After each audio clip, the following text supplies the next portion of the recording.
आज मैं आपको गुरु हरगोविंद साहब जी के बारे में बताऊंगा। गुरु अर्जन देव जी 5वें गुरु और माता गंगा जी की शादी को कुछ वर्ष बीत गए, लेकिन उनके घर कोई संतान नहीं हुई थी। माता गंगा जी ने उनसे कहा, गुरु जी से, कि आप सबको आशीर्वाद देते हैं, हमारी भी संतान होनी चाहिए। गुरु जी ने कहा कि अगर आपको संतान चाहिए तो आपको बाबा बुड्ढा जी के पास जाना पड़ेगा, उनका आशीर्वाद लेना पड़ेगा, तब आपके संतान होगी। माता गंगा जी अपने सेवकों और साथियों को लेकर घोड़ों पर बाबा बुड्ढा जी के डेरे पे पहुंच गए और बाबा बुड्ढा जी ने कोई आशीर्वाद नहीं दिया।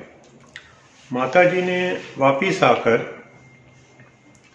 गुरु जी से बताया कि मैं तो गई थी और मेरे साथ घोड़ों पे और भी कुछ लोग गए थे, लेकिन बाबा बुड्ढा जी ने कोई आशीर्वाद नहीं दिया। फिर गुरु जी ने समझाया कि जब भी किसी महापुरुष के पास कुछ मांगने के लिए जाओ तो विनम्रता से, सादगी से जाओ, घोड़ों पे चढ़ के नहीं जाते हैं, इस तरह से आशीर्वाद नहीं मिलते हैं। माता जी समझ गए सारी बात। माता जी ने दूसरे ही दिन अपने हाथों से मिस्सी रोटियां बनाई, लस्सी बनाई और साबुत प्याज लिए और सिर पे रख के पैदल चल के बाबा बुड्ढा जी के डेरे पे पहुंच गई।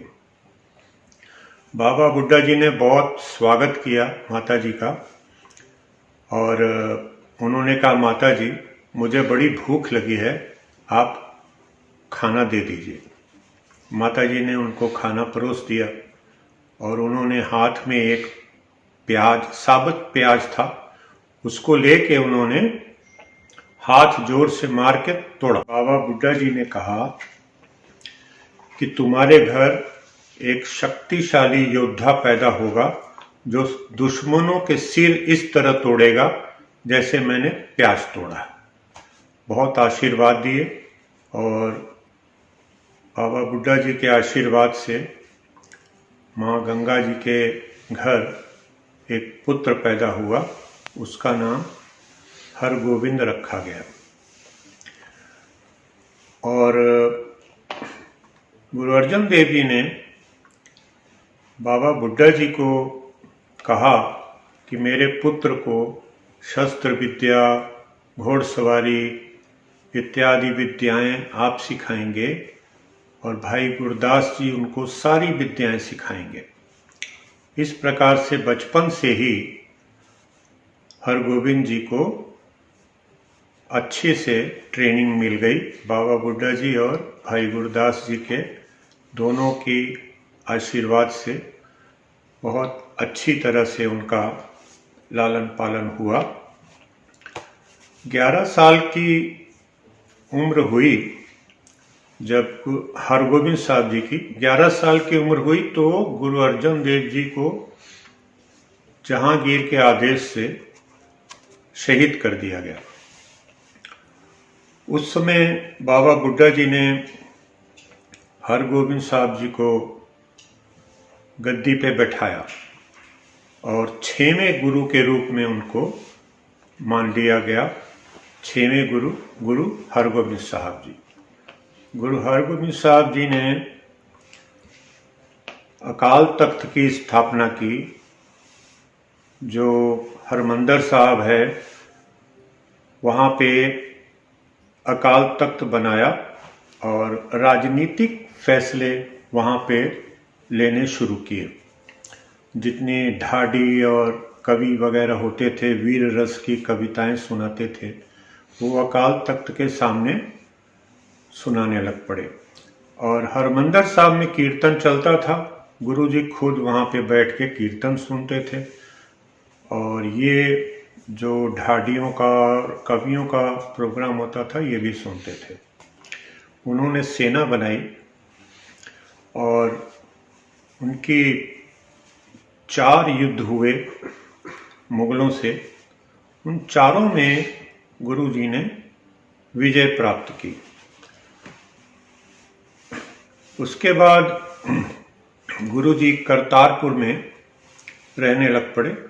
पहले दरबार साहब में ही रहते थे, तो करतारपुर में रहने लग पड़े। वहाँ पे उन्होंने काफ़ी प्रचार किया धर्म का, कथा करते थे, कीर्तन करवाते थे, और वहाँ पे काफ़ी संगत आने लग पड़ी। तो उनके युद्ध की एक नीति थी कि जब अमृतसर में युद्ध हुआ तो उन्होंने दरबार साहब छोड़ दिया ताकि गुरुद्वारे को कोई नुकसान ना हो, और एक नदी के किनारे जाके उन्होंने युद्ध किया ताकि पानी की कमी ना रहे और गुरुद्वारे को कोई नुकसान ना रहे। इसी तरह करतारपुर में जब युद्ध हुए तब भी उन्होंने गुरुद्वारा छोड़ दिया और किसी नदी के किनारे उन्होंने युद्ध किया ताकि पानी की कमी न रहे, गुरुद्वारे को नुकसान न हो। ये उनकी नीति थी। करतारपुर में कुछ ग्रामीणों ने आके बताया कि गुरुजी, यहाँ पे एक नरभक्षी शेर आ गया है, वो उससे लोग बहुत परेशान हैं, घर से निकलना मुश्किल हो गया है। गुरुजी ने कहा मुझे बता दो कहाँ से वो आता है, उसका रास्ता कौन सा है, मैं उससे लड़ लूँगा। गुरुजी अकेले ही तलवार लेके गए और उस शेर को काट दिया। सारे लोग बड़े खुश हुए कि यहाँ पे इतना आतंक था शेर का, वो दूर हो गया। करतारपुर में ही एक पंडित जी गुरुजी के पास आए। उन्होंने पूछा कि महाराज, मैं आपसे बहुत प्रभावित हूँ, मुझे एक शंका है कि लोग कहते हैं कि मनुष्य के अंदर भगवान होता है, तो हमें दिखता क्यों नहीं है। गुरुजी ने कहा तुम्हारे प्रश्न का उत्तर मैं रात को दूंगा, 2 घड़ों में पानी भर के ले आना। वो पंडित जी 2 घड़ों में पानी भर के रात को ले गए। दरबार लगा हुआ था। गुरुजी ने कहा कि एक घड़े में थोड़ी मिट्टी मिला दो। उसने एक घड़े में थोड़ी मिट्टी मिला दी। तो गुरुजी ने कहा कि चांद का अक्स किस घड़े में दिख रहा है। उसने कहा जिस घड़े में पानी साफ है उस घड़े में चांद का अक्स दिख रहा है। गुरुजी ने कहा कि इसी तरह जिसका मन साफ होता है उसको भगवान के दर्शन होते हैं, उसी को भगवान दिखता है, सबको भगवान नहीं दिखते हैं। एक 9 साल का बच्चा पेंदे खान, वो अपने मामा के साथ दर्शन करने के लिए आया था। गुरुजी को बड़ा अच्छा लगा। उन्होंने उसके मामा से कहा कि भाई ये बच्चा हमको दे दो, हम पालेंगे, क्योंकि वो काफ़ी उम्र के हिसाब से काफ़ी लंबा तगड़ा था। तो उसके मामा ने कहा कि आपको तनख्वाह देनी पड़ेगी इसके लिए। उन्होंने कहा ठीक है, कोई बात नहीं, आप हर महीने आके हमसे तनख्वाह ले जाना, ये बच्चा हमें दे दो।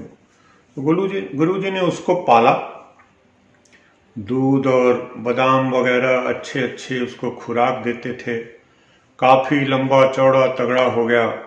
उसको युद्ध विद्या सिखाई, घोड़सवारी सिखाई, उसको हर तरह से मजबूत कर दिया। तो एक युद्ध में, पहला युद्ध जब हुआ था करतारपुर में, तो उसने भी अपने जौहर दिखाए थे, काफ़ी अच्छी तरह से वो लड़ा। लेकिन उसको घमंड हो गया कि शायद मेरी वजह से ही युद्ध जीत गए। तो गुरुजी ने देखा कि ये इसको घमंड हो गया। गुरुजी ने उसको कुछ दिन की छुट्टी दे दी कि जाओ शादी वादी करके फिर आना। तो वो गांव चला गया, शादी कर ली। गुरुजी ने उसको बुलाया नहीं। और उसका मामा जो था ना, वो युद्ध में शहीद हो गया। गुरुजी की सेना से मारा गया। उसको बड़ा गुस्सा आ गया कि मेरे मामा को मार दिया। तो वो फौज में शामिल हो गया, मुगलों की फौज में, और गुरुजी से लड़ने के लिए आ गया। जब लड़ने के लिए आ गया तो गुरुजी से सामना हो गया तो उसने कहा कि मैं आपसे लड़ने आ गया, अब आप मुझसे नहीं लड़ सकेंगे, मैं आपको पकड़कर मुगल फौज के हवाले कर दूंगा। गुरुजी ने कहा ठीक है, लड़ लो भाई, पहला वार तुम कर लो। उसने एक वार किया, गुरुजी ने अपने बर्छे से रोक लिया, ढाल से रोक लिया। दूसरा वार किया, फिर ढाल से रोक लिया। तीसरा वार किया, फिर ढाल से रोक लिया।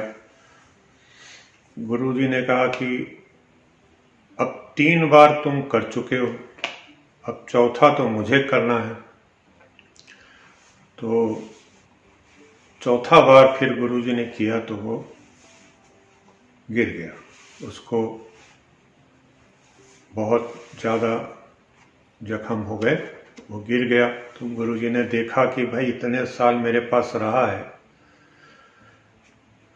तो उसके मुंह पर धूप आ रही थी, तो गुरुजी ने अपनी ढाल उसके मुंह पे रख दी कि धूप ना लगे। फिर उसको कहा अल्लाह का नाम लो, कलमा पढ़ो। वो अम्मा अम्मा कर रहा था, तो गुरुजी ने कहा तुम अम्मा अम्मा मत करो, अल्लाह अल्लाह करो, ताकि तुम्हारी मुक्ति हो जाए।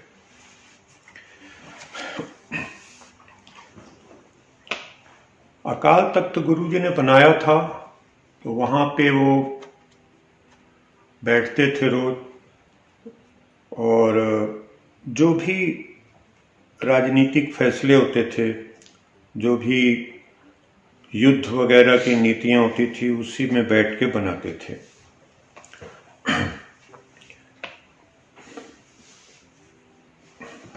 ग्वालियर में जब ये गुरुजी गिरफ्तार हो गए, तो इनको ग्वालियर की जेल में रखा गया। जहांगीर ने इनको ग्वालियर की जेल में रखा, जहां पे और भी बहुत सारे राजा बंद थे। उन्होंने देखा गुरुजी ने कि 52 राजा यहाँ पे गिरफ्तार हैं, उनसे पहले ही गिरफ्तार थे, और गुरुजी को भी उसी जेल में रखा गया। गुरुजी की गिरफ्तारी के बाद बहुत सी बगावतें होने लग पड़ी और बहुत विरोध होने लग पड़ा। काफ़ी लोग इस चीज़ का विरोध करने लगे कि गुरु हरगोविंद साहब जी को क्यों जेल में रखा गया, छोड़ा जाए। पंजाब से भी जत्थे पहुंचने लग पड़े ग्वालियर, और काफ़ी विरोध होने लगा। देखा उसने, जहांगीर ने, कि बगावत हो रही है गुरु हरगोविंद साहब जी के कारण, तो उन्होंने छोड़ने का फैसला कर लिया कि गुरु हरगोविंद साहब जी को छोड़ देते हैं। तो उन्होंने कहा कि भाई हम आपको रिहा कर देते हैं। उन्होंने कहा मैं अकेला नहीं जाऊंगा, ये जो 52 राजा हैं, राजपूत राजा, इनको मैं साथ लेके जाऊंगा बाहर। तो उन्होंने कहा भाई ये तो बड़ा मुश्किल है। फिर इस बात पे माना राजा कि आपके कुर्ते को पकड़कर जितने राजा निकल सकते हैं वो जेल से निकल जाएं, सबको नहीं छोड़ा जा सकता। गुरुजी ने कहा ठीक है, जितने लोग मेरा कुर्ता पकड़ के निकल जाएंगे उनको छोड़ दीजिएगा। गुरुजी ने 52 कलियों वाला कुर्ता सिलवा लिया, काफी घेरा था उसका। तो 52 राजा थे, सब ने एक एक कली पकड़ी और सारे बाहर आ गए। इस तरह से सारे राजपूत राजा जो हैं वो बाहर आ गए। भाई गुरदास जी ने कुछ पंक्तियां लिखी हैं। उन्होंने लिखा है, पंज प्याले पंज पीर, छठम पीर बैठा घुर भारी, अर्जन काया पलट के मूरत हर गोविंद सवारी, चली पीड़ी सोडियां रूप दिखावन वारो वारी, दल पंजन गुर सूरमा बड़ जोधा बहु परोपकारी। गुरु जी ने शहर बसाया, उसका नाम था कीरतपुर। कीरतपुर शहर बसाया और 1644 में वहीं पे ज्योति ज्योत समा गए। Thank you.